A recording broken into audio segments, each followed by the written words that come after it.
Então, eu como clínico, eu tenho muita dificuldade de ver doente de maneira muito simplificada. Eu não consigo fazer uma história sem passar em vários territórios da identificação, da queixa principal, da sua doença atual, revisão de sistema, familiar, hábito, fumou, bebeu, fez cirurgia, não fez cirurgia, está tomando o quê? Fala para mim na sequência, quando foi que você operou a cesárea?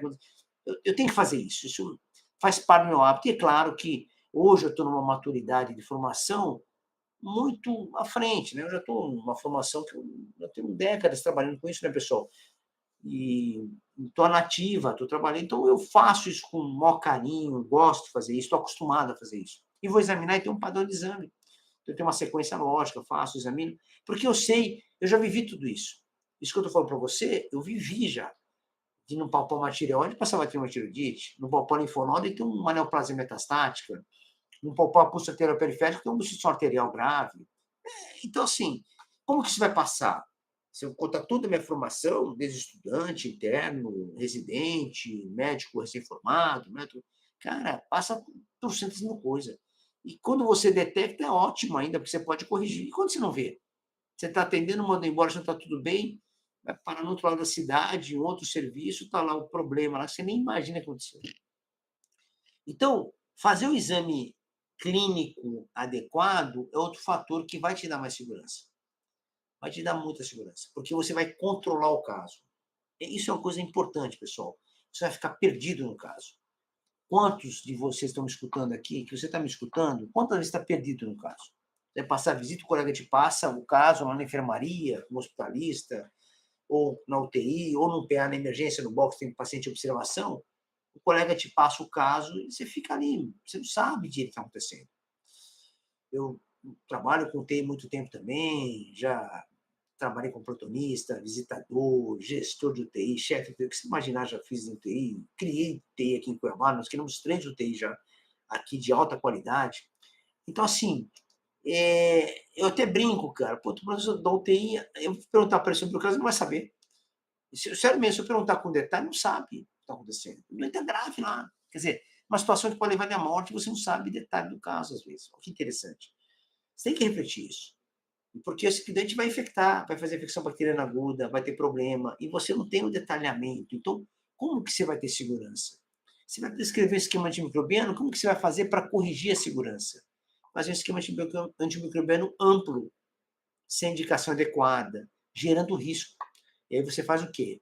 Você gera risco para o seu doente, que você está tratando inadequadamente, e gera risco para o ambiente hospitalar que o doente está. Porque na hora que eu começo a dar antibiótico de amplo espectro, por uma situação que eu não tenho segurança diagnóstica correta, e trato com espectro amplo, com carbapenêmico, por exemplo, com derivado de peptídeo, sei lá, alguma coisa assim, eu vou tratar de maneira insegura, porque eu não tenho o diagnóstico correto. Eu não tenho o caso na mão, eu não tenho um doente na mão, o que está acontecendo com ele, nem naquele período que ele está na estadia no UTI, por exemplo, ou na enfermaria, ou no home care. Todos esses cenários são importantes. Então, o que eu quero dizer para você, pessoal, que a segurança nos antibióticos, ela passa por isso. E você, como médico, precisa estar atento a isso. Como que você fica atento? Como que você alerta para isso? Alerta porque você precisa ter conhecimento. Isso é um ponto fundamental. Então, você. E conhecimento você tem, você já é médico, você estudou, você fez o que precisava. Muitos de vocês são especialistas, ou estão no estágio, numa especialidade, ou estão fazendo uma especialização, sei lá, algumas vezes por semana ou por mês. Quer dizer, queira ou não queira, vocês estão se formando cada vez mais. E eu conto com isso, obviamente. Eu tenho essa esperança que a gente fique estudando mesmo, aprenda muito, como médico mesmo, né? Para estudar como estudante. Eu sei que tem estudante aqui, mas não é desmerecer nada. Mas eu estudo voltado à nossa prática, pessoal. Quando eu falo para vocês aqui, ó, pega o conteúdo, dá para você usar, põe na prática, no campo de batalha, utiliza isso, para você ver resultado, para ver resultado se você vai ter ou não. Então a segurança passa por isso. Então, às vezes você entra assim e fala, puta, mas segurança, você não é dar um antibiótico certo, eu não estou seguro porque eu não decorei o antibiótico. Eu te falei que memorizar os antibióticos não é a saída, às vezes. Você precisa ter uma trilha, uma metodologia de usar bem os antibióticos que você tem. E eu digo mais, eu acho que tem alguém me escutando aqui que trabalha em redes públicas que tem antibióticos limitados, por exemplo. Eu tenho certeza disso. Que alguns que estão me escutando, se quiser colocar aí, se identificar, mas com certeza trabalha em rede pública, às vezes, que tem meia dúzia de antibióticos, que tem que se virar. Então, qual é o desafio desse colega?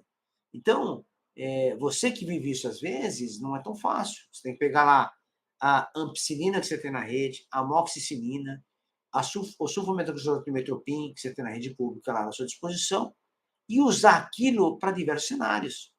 Esse é um desafio. E ter segurança com isso. Você tratar uma pneumonia com uma droga por via oral, não precisa internar, obviamente. Você fala, ah, pode tomar, eu estou seguro com isso. Você volta aqui, eu te vejo. Esse é o desafio nosso. Então, o que eu quero dizer a você é que a segurança de manejar o uso de antibiótico ela vai passar por esses níveis. Começa no começo. Começa no seu primeiro contato com o paciente, que é o seu exame clínico, a anamnese. Aí corre pelo diagnóstico seguro, o controle do caso. Você ter o caso, como eu brinco assim, né? Ter o caso na mão. Você ter o caso na mão. Você não tem o seu paciente na mão, você saber o que está acontecendo, quais são as nuances daquela apresentação clínica da doença, que você tem que olhar com cuidado, os locais que você vai examinar desse doente.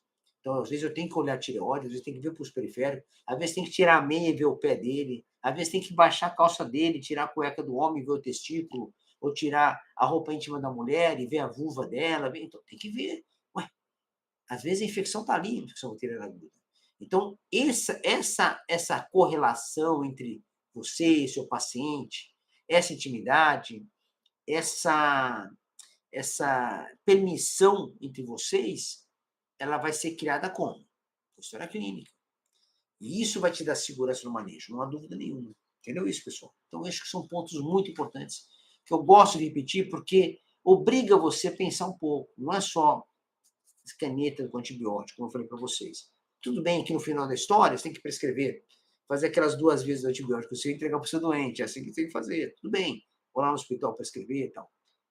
Mas eu quero mostrar para você que não passa só por isso, passa por uma discussão de como conduzir o seu doente, qualidade da condição do seu doente, como você ter o doente seu na mão e realmente poder entender um pouco da situação médica que está se apresentando e você tomar uma decisão terapêutica adequada. É isso que vai dar segurança para você, não tem outra saída.